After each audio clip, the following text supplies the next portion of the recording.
Hi there, class. Welcome to the lecture on Chapter 16, which is about marketing communications. Quote of the week here from Brian Clark, who is the founder of Copyblogger. If any of you are into content marketing, copyblogger.com is a great resource. Brian says, remarkable social media content and great sales copy are pretty much the same. Plain spoken words designed to focus on the needs of the reader, listener, or the viewer. I think that's a really great thing to keep in mind. If you have copywriting projects, remember you want to speak in the most plain language that you can. If you can distill your message down to the plainest version and then decide if you want to add things in from there. But if you start by getting to the simplest version, the core of what you want to say, that will serve you well. Chapter 16, Integrated Marketing Communications. Here's the Cliff Notes as usual. So we're going to kick this off with the STP framework. This is a framework for deciding or determining rather your market segment that you're going to go after, who you're going to target within that segment, and what your positioning strategy is going to be within the target. So real quickly, you guys just did recently did your Country Notebook Part 2. Part of that was a look at the population in the country that you are going into. So imagine the population is the whole pie, but not everybody in that population is right for your product. There are children in that population, there may be elderly people, there may be people who are the wrong income bracket, or for some other reason they're not right for your product. So we start by segmenting the population into discrete segments. So an individual can't be part of two segments. So for instance, this could be age bracketing, right? So if the lower age is 18 and younger, then you can't both be 18 and younger and older than 18. Or another one would be male and female. Another one might be that you live within a geography or outside of a geography. So the most important thing about segments is that they are discrete. And then ultimately you have one segment that is right for your product or service. Now within that, there are going to be people for whom you're a good fit and people for whom you aren't. And so that's where we look at the target. So for instance, let's take a product that somebody's trying out, maybe something simple like maybe it's shampoo. And so you have distilled your total population down to a segment that you know is interested in shampoo. And now the question is, inside of that, which target are you going to go for? Are you going to target the people who spend the most, the people who spend the least? Are you going to be the low cost leader? And then beyond that, you have positioning. So let's say that you're going to sell shampoo, you're going to be the low cost leader. So you're in the lowest price bracket inside the segment. Now you have to ask yourself how you're going to position yourself, because there's going to be other low cost providers of shampoo in there. And so you have to decide, well, what positioning are you going to use to compete with the other competitors that are in there? So as an example, like using shampoo as an example, maybe you have Suave is in there as a low cost shampoo, and you're say like Prel or something, where you are mixing shampoo and conditioner, but Suave has separate shampoos and conditioners. Well, that gives you a differentiating characteristic that you can use to try to position yourself as the right product for certain people within the target. That's a quick primer on segment, target, position. And then of course integrated MarCom is that you have positioning is all about message. You find who the person, who's the target, and then what you say to them determines what space inside their mind you're trying to own. And so integrated MarCom means that you're going to deliver that message across all of the channels of communication that you choose, and the message will be the same. So that if they see you on TV, they hear you on the radio, they see your ad online, they're getting the same message. So there's a lot of channels. We're going to talk about a number of them before we're done, but certainly sales promotions, public relations, advertising, selling directly, all of those are possible. We're going to take a minute and dig into each of those in just a second. Now, I want to draw your attention to this infographic for just a minute. Marketing is a huge umbrella. There are so many things that fall under the category of marketing. In fact, if you go to the UVU webpage for the marketing department, they have a quote up there that indicates that about 40% of all careers, all jobs, are related in some way to marketing. So that's a lot to get your head around. So I created this as a way of kind of giving you some points on the compass, for lack of a better word, about what all is included and how marketing is carved up. So along the x-axis here, right, running from left to right, the right-hand side is more traditional and analog. The left-hand side is more internet-based, more digital. Then the y-axis, top to bottom, is the what messages are intrinsic to the product and what messages are delivered at the top end of the y-axis, what messages are delivered through a channel. So what you see here is ultimately our goal is branding via integrated marketing, right? Same thing as integrated Marcom, consistency across channels. At the heart of all of this is the customer, and then you have these kind of 4 quadrants. So traditional is your traditional magazines, print, broadcast, TV, and radio. CPG stands for consumer packaged goods.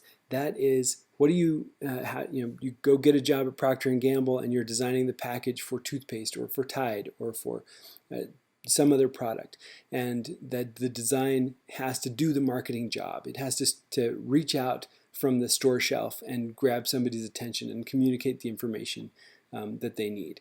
On the internet side, upper left, you have digital marketing. This is a big enough category now that it's its own major here at UVU. Inside of digital marketing, you have all of these things that you're used to talking about that are modern and tech-based. So mobile marketing, search engine marketing, and search engine optimization, paid search, affiliate marketing, internet marketing, content marketing, social media. All of those channels are in the digital category. And then on the lower left-hand side, you have things that are related to product. So if you're out shopping for jobs and you see under marketing category people that are looking for product managers or product designers, these are people who are building the experience inside of tech products. So they're taking a software product and creating marketing that is inside it, just a digital version of the CPG marketer. And so that gives you a little bit of a framework for the world of marketing and where the jobs are. If you're looking for jobs, you can specialize in any of these quadrants and be successful. Okay, promotion, right? This is one of the 4 P's of the marketing mix, or the 5 P's that we talk about in this class, which are place, promotion, price, product, and the 5th one that is added on is people. So we're talking specifically about promotion. What does promotion mean, and how does promotion become a differentiator or a key channel for you to deliver your marketing message? Well, sales promotions have a couple of characteristics. They're short-term, so they have a beginning and an end. They're designed to drive sales of usually particular products, and we're looking for them right now. We're not building a long-term relationship with promotions. It's all about impulse and how the promotion motivates buyers right now. In other words, we're talking about sales. In previous lectures, we've talked about how some countries have pretty severe limitations on what kind of sales you can run. But the promotion is, what kind of event do you create? What kind of things can you do? So here's some types. Cents off, right? You're familiar with these. Hey, you're going to get a discount. In-store demos, right? Maybe this is the guy demonstrating the Blendtec juicer at Costco, or something else. Sampling, that's another big one for Costco, right? How many times can you go and eat those dinosaur chicken nuggets? Coupons. How many of you use coupons? If any of you have seen like Extreme Couponing, right, the reality show, you know that coupons can be nuts. And similar things exist in the online world. If any of you have used things like Honey or some like Retail Me Not, you can find discounts. Gifts. This goes back to the old days when you used to get a bank account and get a free toaster. Well, how many of you have seen makeup kiosks where you get a free little bag with you if you buy so much makeup, or you get a free little what's it. Product tie-ins. Maybe you buy a printer and you get a ream of paper, or you get a year's worth of ink. Contests, right? Maybe for everybody that buys something today, you're going to be entered to win a new car. You're going to be entered to get some new experience. Sweepstakes, pretty similar to contests. Sponsorship of special events. So think about this, like the Delta Center, the Energy Solutions Arena. Vivint Smart Home Arena. I don't know who came up with that mouthful. Like, couldn't it just be like the Vivint Stadium or something? But Vivint Smart Home Arena, right? This is based on who is doing the sponsoring. And sometimes this can be a really powerful way of running promotions. And then POP displays. So point of purchase, this is like, hey, if I'm going to Walmart and I'm going to see like a giant cardboard thing of Rogue One or Moana, which is designed to get my attention. I'm going to come sell, buy Blu-rays and DVDs.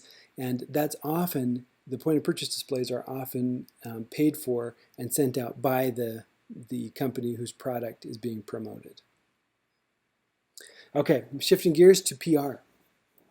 How does PR affect what we're doing? How is PR even included in Marcom?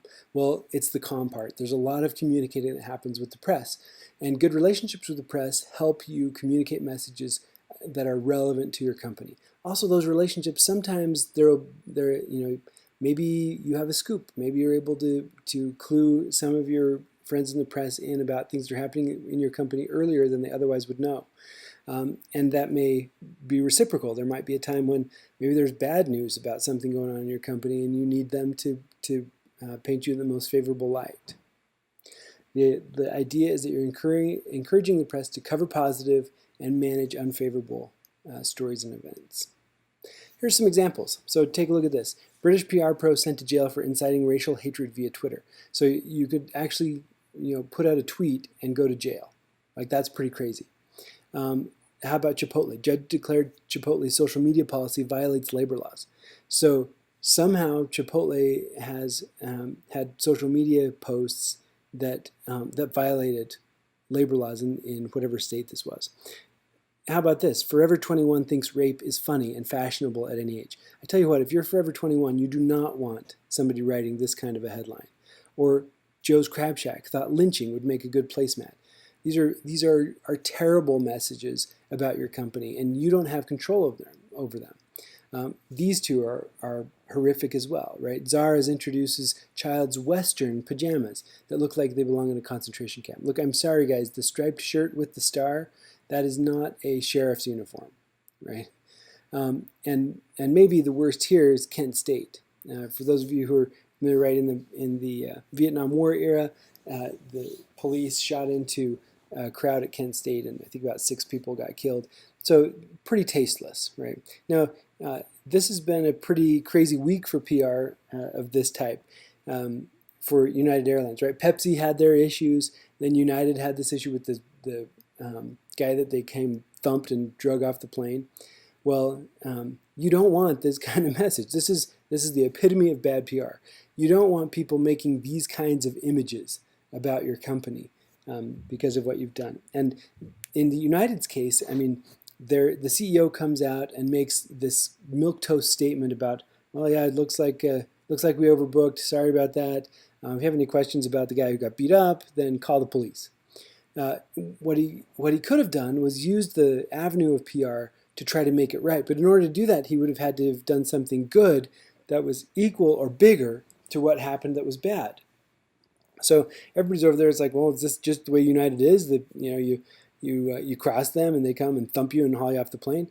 Well, he could have come out and said, look, we are shocked and horrified that this happened on our airline. We cannot believe that this was something that happened at United, and we will be giving this guy, free flights for 5 years, or he could have done something dramatic like that that would have earned United good press. Instead, the kind of wishy-washy approach that they took, hiding behind federal regulations or other things, just made it to where the public just thinks United is the worst. Okay, internationally, that was our treatise on PR. Thanks, United, for giving us a good example this week. The biggest thing internationally is that you take all of these issues that you normally deal with domestically and add to them the complexity of additional cultures and cultural differences for handling how people get their news, get their media, and make buying decisions. So it just gets more complex. And the consumer, this is the thing, no matter what you use to try to reach the consumer will always respond based on their own culture. So they're going to respond based on what the feeling, style, belief, value systems, attitudes, and perceptions are inside the culture. Here's a quick look. So this is a little bit dated, right? 2010. But in 2010, this is the top 20 companies in the world in terms of what their budget was for advertising. Look at Procter & Gamble.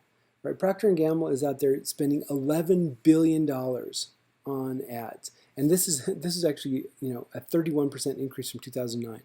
I wish that I had data from 2017 to show on this, or even 2016. But these are household names for the most part, right? Unilever, L'Oreal, we just did the case on, General Motors, Nestle, Toyota. These are big names, and they are spending a lot of money. I mean, can you imagine having a $3 billion advertising budget? That's where these top advertisers are. Here's it by category.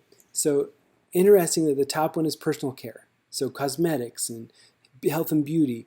And in 2010, you had almost $30 billion spent just on that category alone. Automotive came in at number 2. We talked briefly about how self-driving cars could change the face of automotive advertising, where what happens when consumers, individual consumers, are no longer the market for cars. Individual people don't buy them anymore. Instead, the only people who buy them are fleets that run self-driving self-driving cars. Could change how this spending trend works. Food, drugs, entertainment, and media. Entertainment itself is if you take a look at Hollywood, the movie industry, so it's about around a $20 billion industry. Well, that's just a drop in the bucket if you consider that the entire entertainment category is spending almost half of that just in advertising. I think it's kind of remarkable that video games is a bigger market than movies. So video games, I think somewhere around 26 billion a year is spent or is earned on video games. Here's a look if we narrow it down just to Russia. Procter & Gamble is still the top. L'Oreal, right, still in the top category. Pepsi, Nestle, Mars, Henkel, and Unilever. Here's if we look at China. Procter & Gamble again. But look at the amounts. $1.8 billion Procter & Gamble is spending in China. $600 million by L'Oreal. So even though the messaging is culturally specific, the basic process for how advertising works are essentially the same across countries. So for instance, if I'm buying airtime to run a radio ad, the process for that is essentially the same, whether I do it in the US or I do it in China. If I buy TV airtime, if I run an ad in a newspaper, basically the same process. The real differences are down to the messaging and what's the reach of that media in the foreign market. So here's a way that we can dial in what our marketing message ought to be. First thing we do is do the research. Then what are we trying to accomplish? What do we want this message to do?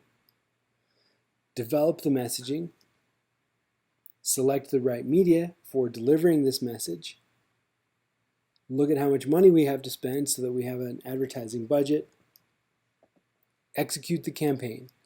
And then this one is often forgotten, and that is evaluate whether or not we actually got the goals. So there needs to be a feedback loop in your process so that as you continue to advertise, you can tell when things are working and when they're not.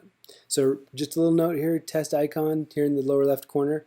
You might want to pay attention to that one. So goals. In the face-to-face class, this was the first question. Well, how do I know what the goals should be?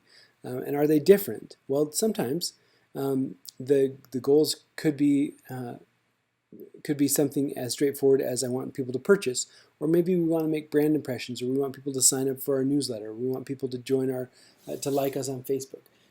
Anything could be appropriate. Maybe there's a step in the sales process that we want people to take.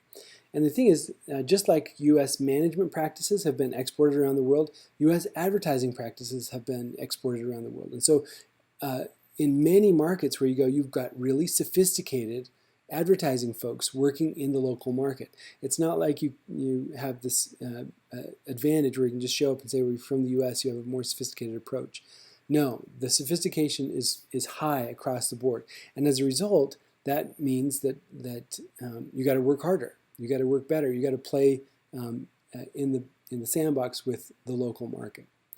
As a result of this, right? So more competition increases the cost. The workload of coordinating all of this work across advertising programs in multiple countries. This has multinational companies looking for ways to have greater control over what's happening and greater efficiency. I need to be able to get more and spend less, all without sacrificing the local responsiveness that's the key to not making a cultural miss. And this has been one of the themes of this course is what's the balance between standardized versus customized, standardized versus adapted? Well, advertising is no different. Can we come up with a message that works for everybody, or do we need to tailor a special message for each category? And the thing is, if I have to tailor a specific one, I lose a lot in terms of economies of scale. For instance, let's say I have one core message and I'm running it on TV. Well, if I can stick with one, if one will work, then that's what I pay for. I pay for that airtime. If I have even two, now I have to take my budget and split it in half in order to reach the audiences for both messages. Here's a customization. So in London, the black taxis are famous. They're one of the hallmarks, the symbols of London. And here's one where Barclays, an English bank, has come and put a wrap on the black taxis. So they're creating this juxtaposition between this kind of iconic English vehicle and what's happening new in terms of Barclays Bank. Here's another one, right? The double-decker bus, totally iconic in terms of London in the UK. And here these guys have, and so is James Bond, right? So here's Daniel Craig, James Bond on the bus, and what's this an ad for? The National Portrait Gallery. Finding a way to juxtapose all of these different symbols in order to get the message across. It's important to think about your marketing offering as a bundle of satisfactions. So the buyer gets some things from you with these different steps. I listened to somebody just today talk about the unboxing experience for a new Apple computer.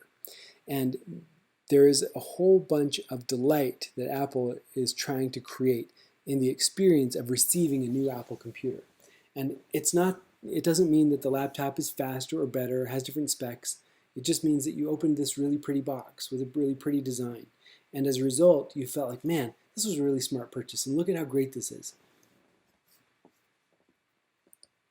The package of satisfactions or utilities includes the primary function of the product along with many other benefits. So do you remember when we talked about Coca-Cola? The primary function was this is the beverage, the drink, the liquid of Coca-Cola. But along with that comes packaging, the shape of the bottle, and then also services. So it could be that you're in a place where the services are really different from culture to culture, but people still want Coke. And depending on what your product is, that could be the same. It could be that the primary function is generally the same, but the other benefits are much more susceptible to cultural variation. Which is sorry, must have skipped ahead. So, which is what we're saying here. Often looking for the same value out of the primary function, but more cultural specificity around the other features.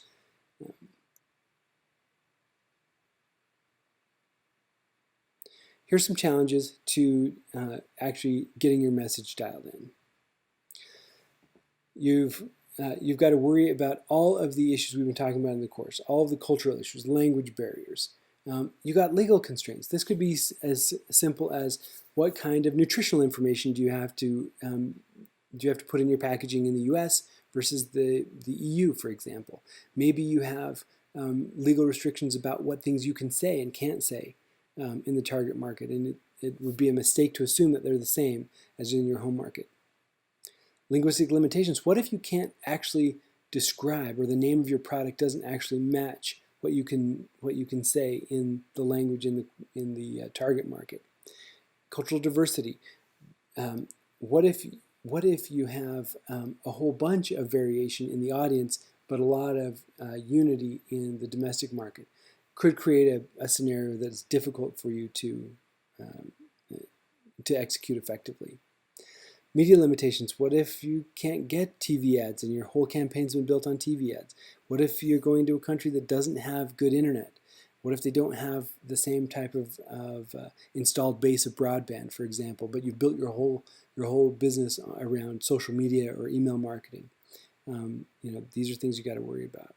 And then what's the cost? Is it more difficult to produce the things that I need in a foreign country? So as we look at how this message transmits from the sender to the receiver, so from the company into the foreign market, it goes through these stages. The first thing, right, the first element of this hierarchy is information source, marketer with a message. That's you. You're there, you're in your home country, you have something you want to say to somebody in another market. In order to get that message across, it's going to have to be encoded. You're going to have to translate your message into the language of the target market. Then you're going to pick some way to get that across. Could be print media, could be internet, could be TV and radio broadcast, could be any number of ways to try to get the message across. And then the receiver is going to have to decode it.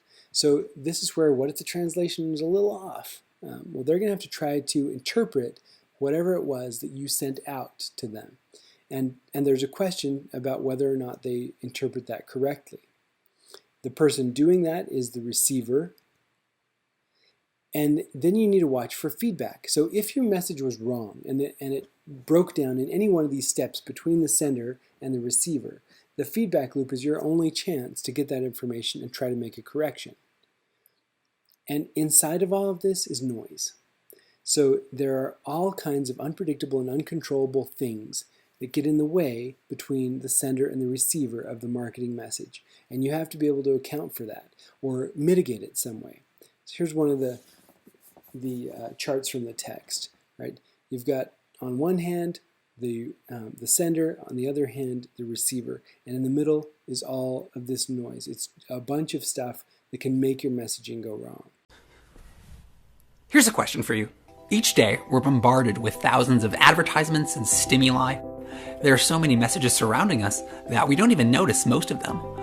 But even if we don't consciously notice them, can they still influence us? Let's answer that question with a brick.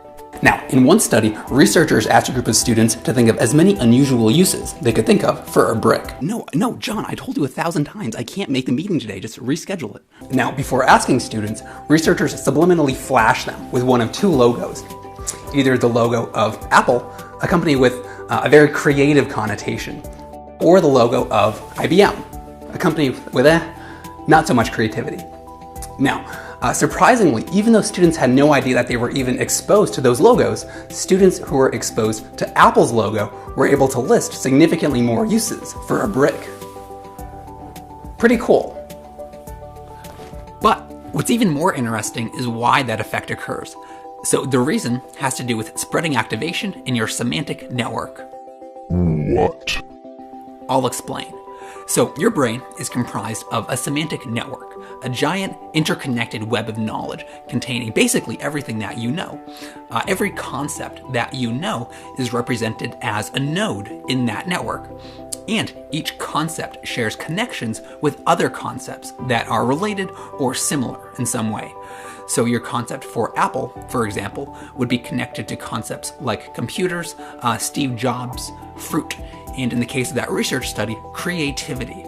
Now, when you're exposed to a stimulus, such as Apple's logo, that exposure activates that concept in your network, and it triggers what's known as spreading activation. So once that concept becomes activated, all of the other concepts that are connected to it become activated as well.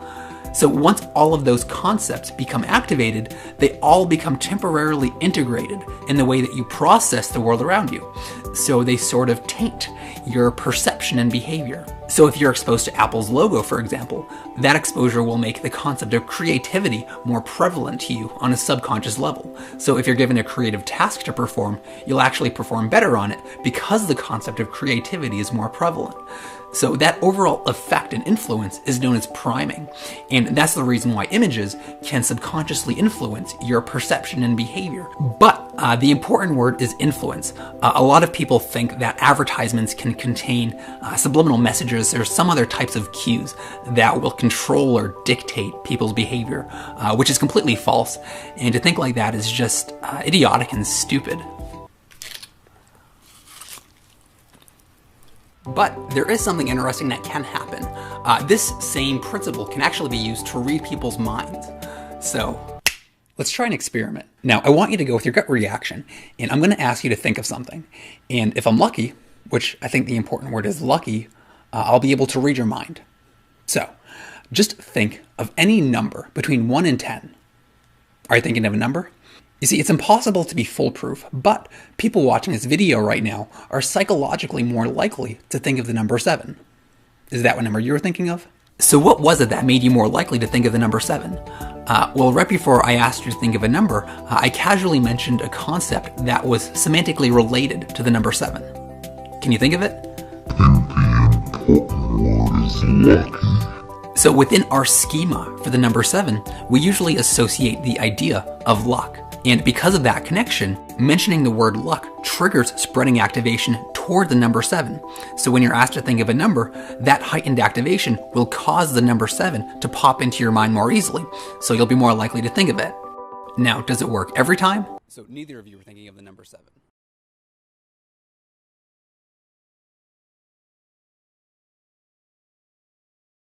Fortunately, there is something that you can do to put the odds a little bit further in your favor. If you ever want to influence someone to think of a particular thought, instead of mentioning one related concept, you should mention a bunch of semantically related concepts. So by triggering multiple associations, you increase the strength of that spreading activation, and you increase the chances that the person will think of your target thought. You thinking of a word? 1 second. Yeah. Young? Yeah. Yes, I am thinking of a word. Okay. Rainbow. Is that So it? weird.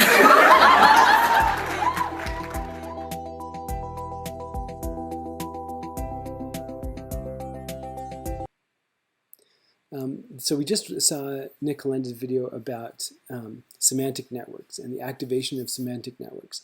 Well, color is one of the psychological influencers that activates semantic networks. It has meaning in and of itself. And so this is his model, which I think is a great way to break this down. At the beginning, we have what color do we perceive, and that's a combination of the hue. Hue means what color is it? Is it blue, orange, green, whatever? The value, how light or dark is it? And the chroma, how intense is the color? Is it washed out or very bright? And all of those come together to say that's the color that we perceive. Immediately, we're going to categorize that into warm and cool colors. There is a biological arousal function, an excitement for warm colors. And so if we create that excitement, we need to be able to attach it to something that's appropriate. In other words, are we asking people to make a purchase where them being excited and emotional is better for us, or do we want them to be more analytical and look more, and are cool colors better for that? So as a result of that, we're going to attribute some meaning to this, and that meaning can be either things that we associate or things that we have experience with. And then we're going to evaluate that. Does this color make sense? And ultimately, we're going to arrive at either a negative or a positive evaluation. Now, something that you should be aware of as marketers is a recent study was put out in Canada where they measured that your response to the design of a website happened in a 20th of a second. A 20th of a second is too fast for those processes to be happening in the higher functioning areas of your brain. So these are not things that are happening in your frontal cortex.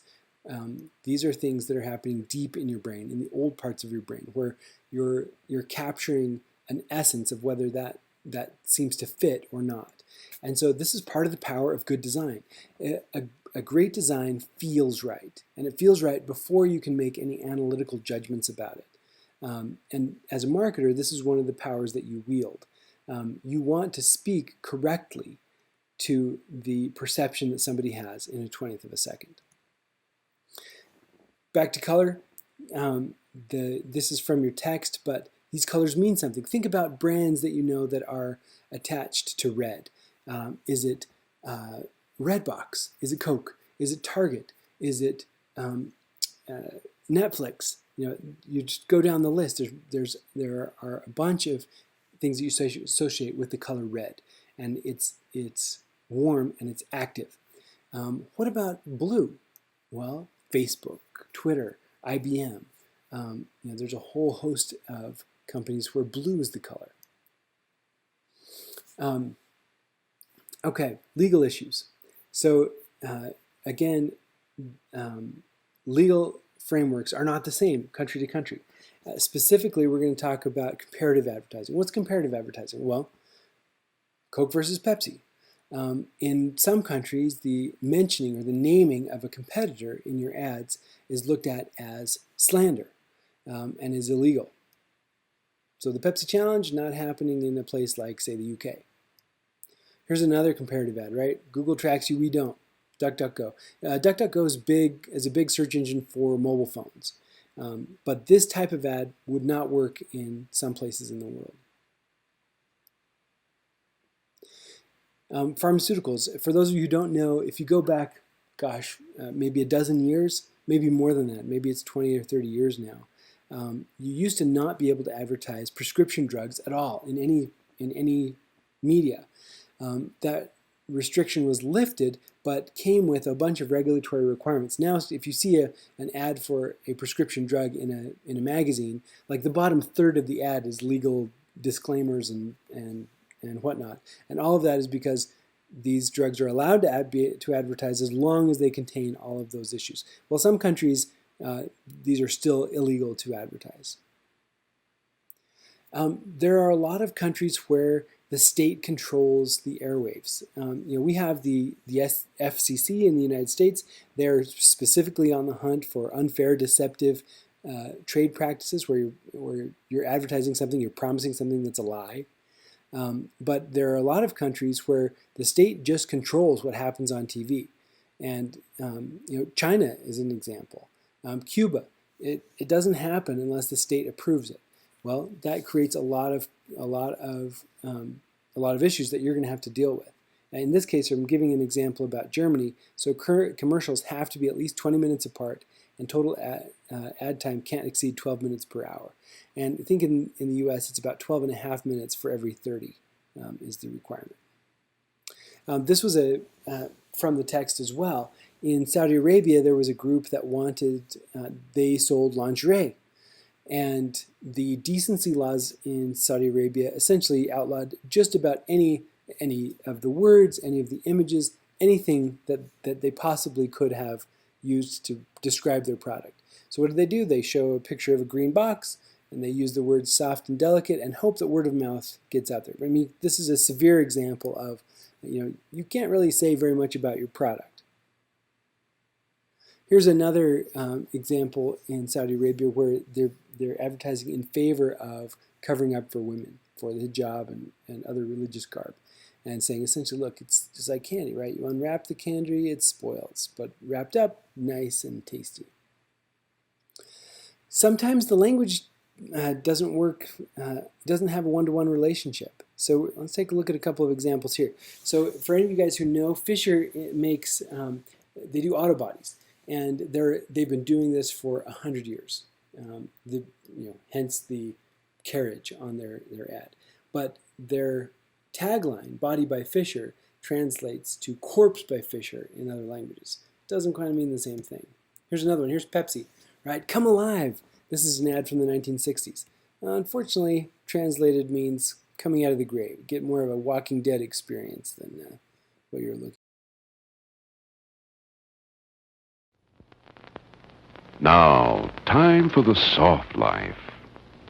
Soft, gooey foods, delicious drinks, all very pleasant, but the penalty may be cavities. So watch that soft, gooey stuff and get tough with cavities. Brush with New Q toothpaste. New Q helps toughen your teeth. Toughens teeth by strengthening tooth enamel with stannous fluoride. Stannous fluoride, the same kind of fluoride recognized by many American dentists as helpful in reducing new cavities. And Q helps fight new cavities with a fresh new taste, a taste designed to tempt your whole family into brushing more. And every brushing with Q helps toughen tooth enamel, helps fight new cavities. So if your teeth are leading too soft a life, help toughen your teeth with Q, the new stannous fluoride toothpaste from Colgate-Palmolive.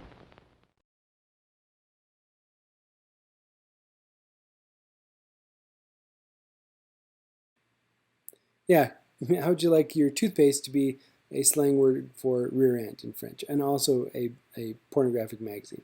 Not the kind of, is it any wonder that Q is no longer with us? What about Gerber, right? This is the Gerber baby, it's iconic. Well, launched in Africa, the tradition in Africa was to put a picture of what's in the package on the outside of it. So baby food takes on a whole new meaning in Africa. KFC, finger looking good, but in China, eat your fingers off. How about Coors, turn it loose, but in Spanish, not so hot. This was one where they couldn't get Germans to pronounce spearmint correctly, and so I couldn't even find a picture of spearmint spelled with 2 E's, but according to the text, this was released in Germany. Here's another Spanish faux pas. So Chrysler releases, they've got the Dodge Dart, right? And the slogan is "Dart is power," but in Spanish, again, means something different. And here's a really recent one. So you guys probably remember this. iPhone 7, it's been out maybe a year. There's a tweet. This is 7. Doesn't sound that great when you say it in Cantonese, because it says.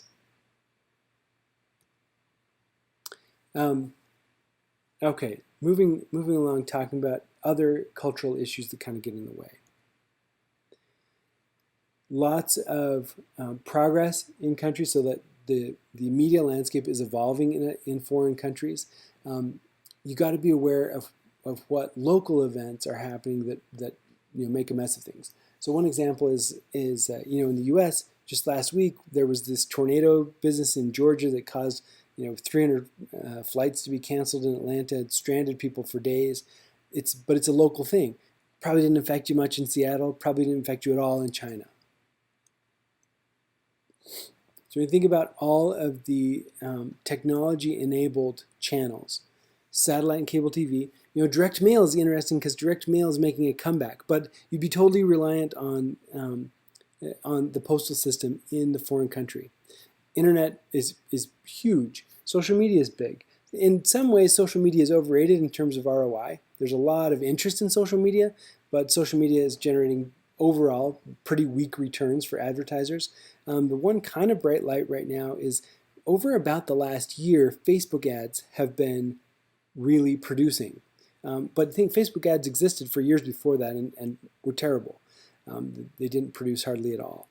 Social media is also very alluring because it has the perception of being cheap. Like this is an easy way to communicate, hey, everybody's on social media. But it turns out that very few people actually buy based on what they see on Instagram or Snapchat. Mobile phone applications. So do you get maybe the Target Cartwheel app? Now Target will advertise directly to you and send you promotions on your phone. And then of course other media. The economic development of a country affects what media choices you have. Sometimes you just don't have the same channels available to you in one market as you do in another. And what if the government outlaws it? Maybe the government is controlling it, the newspapers or controlling the television programming. It might make it impossible for you to use those for advertising. Advertising agencies are a big deal.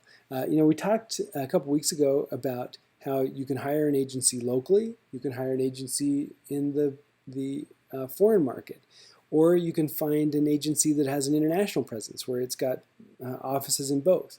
And using an agency, especially as a new advertiser in a market like the scenario with your product launches, sometimes the agency carries a lot of juice. They can bring a lot of value based on their history with all these. I mean, they've been buying ads for lots of companies through the available channels in the country.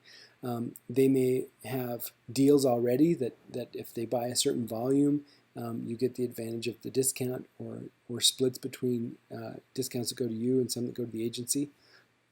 And depending on how many customers they have, they may be a big force. They might be able to negotiate better deals with the media outlets than you could on your own. Again, you might be, your target customer could be in a place that doesn't have TV or doesn't have radio or doesn't have whatever other channel you're used to at home. The other thing is, the first step was doing your research. Well, what if you do your research and there's no data to find? You can't actually do it. And what that leaves you with is the more expensive approach, which is trial and error. You try a channel, you send out your message, and if it works, great. If it doesn't land, sucks to be you. You just paid to send it out anyway. The newspapers are interesting. In the U.S., newspapers are consolidating like crazy. But if you go back to, just go back like 20 years, there were a lot of local papers. So you had the Orem Geneva Times. In addition to the Daily Herald, you had the Orem Geneva Times, the Springville Herald. You had a paper in Pleasant Grove and in American Fork. And there are a lot of places in the world that still operate like that. Lots of newspapers serving very small markets. Well, as a result, that can make it really tough for you to get broad coverage because it's just really difficult for you to go and advertise in every one of these little magazines or little newspapers, excuse me. Magazines, right? This is as old a form of advertising as we have in terms of modern advertising, and sometimes circulation issues are a problem. Sometimes the effectiveness, right? Magazines are getting more and more niche, and it's hard to tell what the circulation is like. Well, if it's hard to tell in the U.S., it can be even more difficult in foreign countries to tell just how big is the circulation, just how many people are going to see my ad if I run it in your magazine. And a part of that is that magazines kind of live or die by their subscription numbers, their circulation. And so what do? Well, they find a lot of ways to give their magazine away for free. Like, have you ever gone to a doctor's office and you see all these magazines, and some of them are local? Well, a lot of those the doctor's offices aren't paying for. They're being delivered there for free so that the circulation numbers can go up. Here's channels: color TV, cable. I think that's great. Color TV, cable TV, satellite TV, telephone, internet, and daily newspapers. This is the penetration by country. So look at China, right? TV, cable TV is doing good. Satellite TV, we don't allow that here. Telephone, so telemarketing is, and this is again old.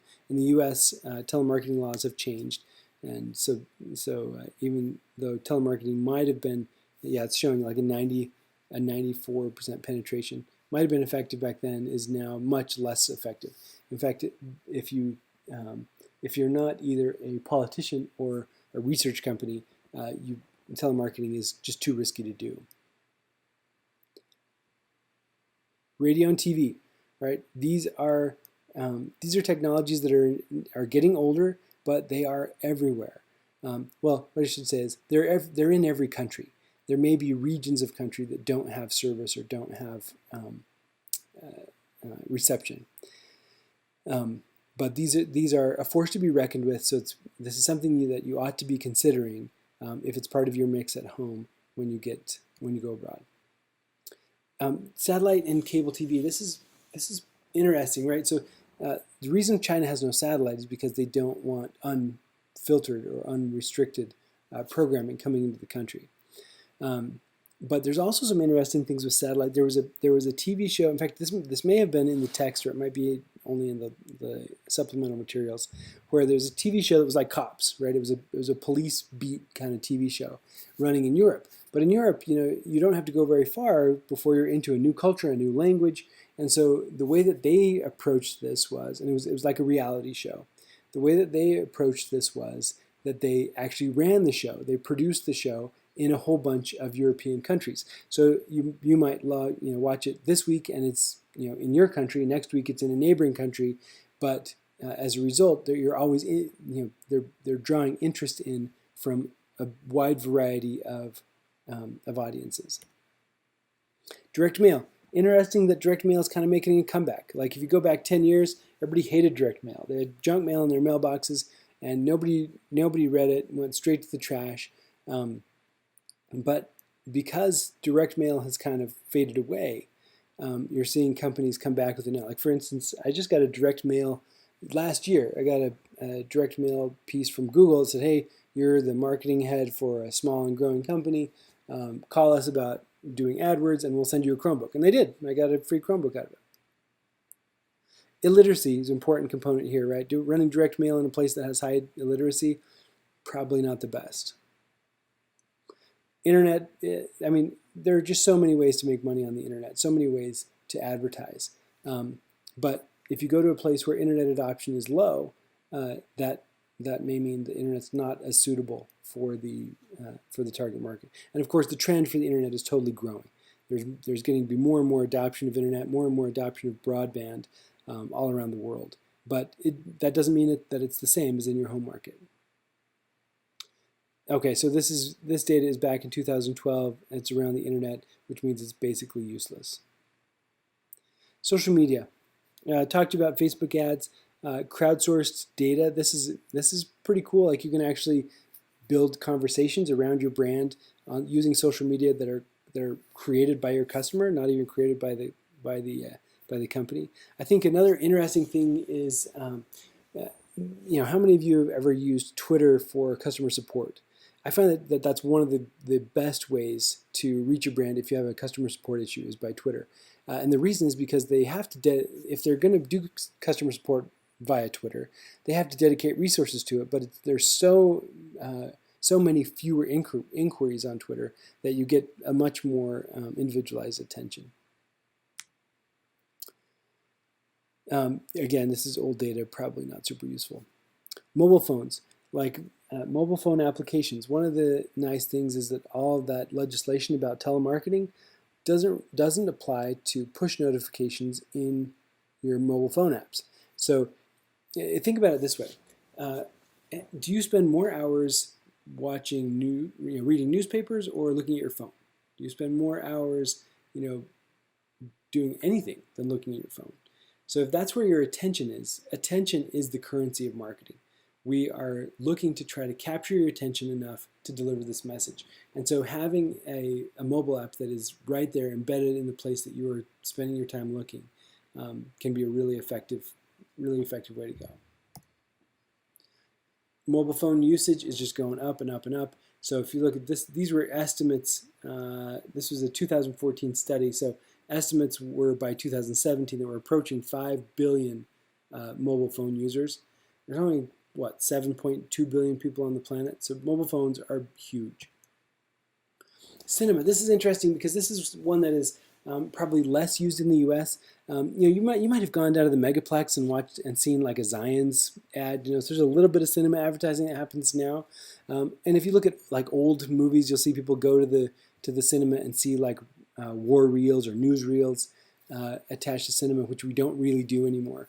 But in some countries, cinema, getting news at the beginning of a movie is really big. In fact, I think in the text it mentioned Austria. This was a big channel. So if it is and appropriate, then that's something that you might want to consider. In addition to helping you place your ads, ad agencies might also be key for you in helping manage your messaging. And ad agencies exist in places all over the world. So you may be able to derive a lot of a lot of local expertise by hiring the right agency.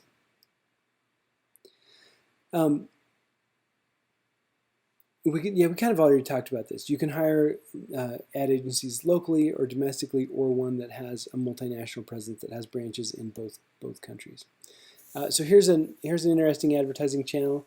This is Monitor Man in Japan, and he just walks around advertising products. There's definitely a rumor that this was a throwback to Duff Man from The Simpsons. Oh yeah. Here's the revenues from, this is again 2012 data, kind of, that's 5 years old now, but top advertising agencies. So this Irish company, they're doing 14.4 billion in revenue as an ad agency. So they're not even selling their own stuff. They're just pushing their clients' work and generating over $14 billion worth of revenue. I'm going to skip ahead of that because it's not part of the test. Okay. If you talk to people the way advertising talks to people, they'd punch you in the face. One of the themes that you have in advertising is that people don't like it. And I'm going to tell you the secret right now. If you're sending a message out, if your message is highly relevant to the person you're talking to, it's never perceived as spam. It's never perceived as an intrusion if it's highly relevant. The problem is that most messages aren't. And so we see them as intrusions. We see them as somebody showing up asking us for money that we don't want to spend with them. And as a result, there's been consumers are like, I don't want to see ads. I don't want to see ads that are misleading. I don't want to see ads that are lying to me. I don't want to see ads that are in poor taste. And so that's not just a US thing. People dislike ads in foreign countries as well. And in fact, there are standards of decency and honesty, kind of those themes run throughout the regulation of advertising. And so the bad news about that is that as new channels for marketing have come along, the standards have actually outpaced the adoption of new marketing techniques. So by the time you show up with a new technique, there's already a bunch of regulation in place restricting what you can and can't say to make sure that you're telling the truth. Like most actors, my real job is saving the world. Start with plain water, add bubbles, mix in the perfect flavor. Look, a soda that's better for you and all of us. Less sugar, less bottles. If only I could make this message go viral. You doing it, Scarlett. Yeah, you doing it. Changing the world, one sip at a time. Sorry, Coke and Pepsi. Oh yeah, she done it. SodaStream.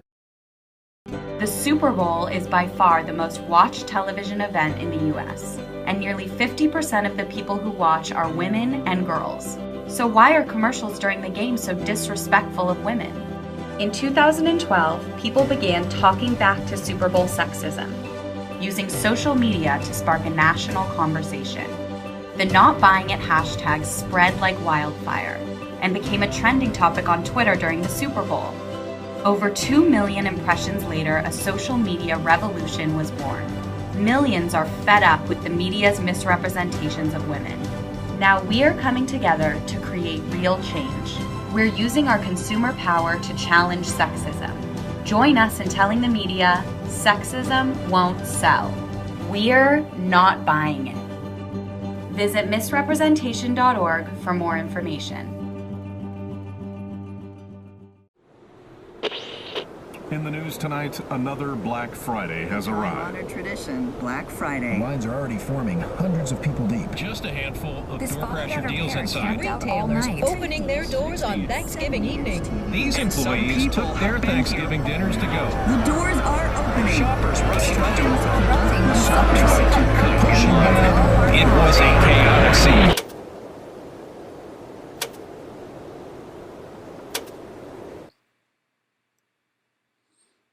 We'll plug in some videos here.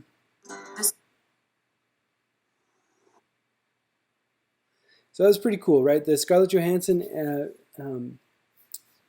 ad was one. There was actually a little bit of scuttlebutt about that because The company was an Israeli company, and Scarlett Johansson was on the board of an international organization that was supporting the rights of Palestinians.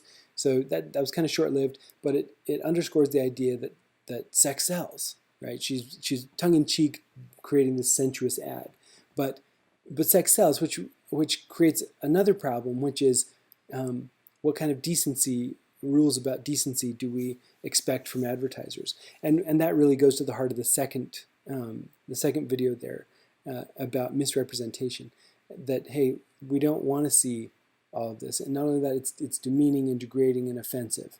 And then finally, with REI, a counter-culture ad where this consumerism around Black Friday is being they're fighting against it by saying, hey, join us, unite with the REI brand, be part of our tribe, show that we have shared beliefs by not shopping on Black Friday, and we're going to be closed, so you won't be able to shop at REI.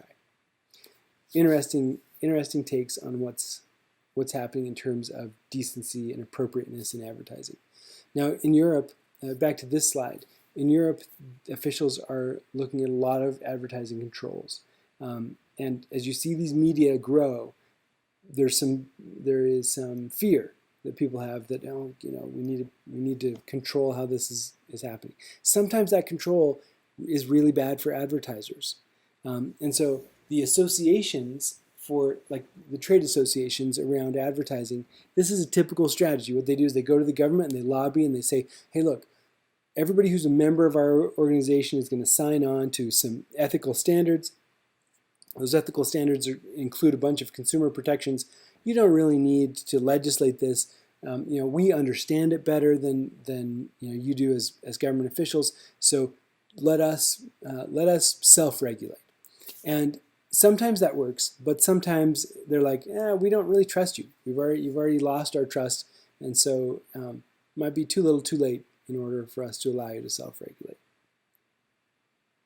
Okay, that is the end for this week. Well, I'll have another lecture for you next week. We're getting close to the end of the semester. Just want to mention that it's been a real pleasure taking you through this information. Hope that you find it useful in your future careers. And that's it for this week.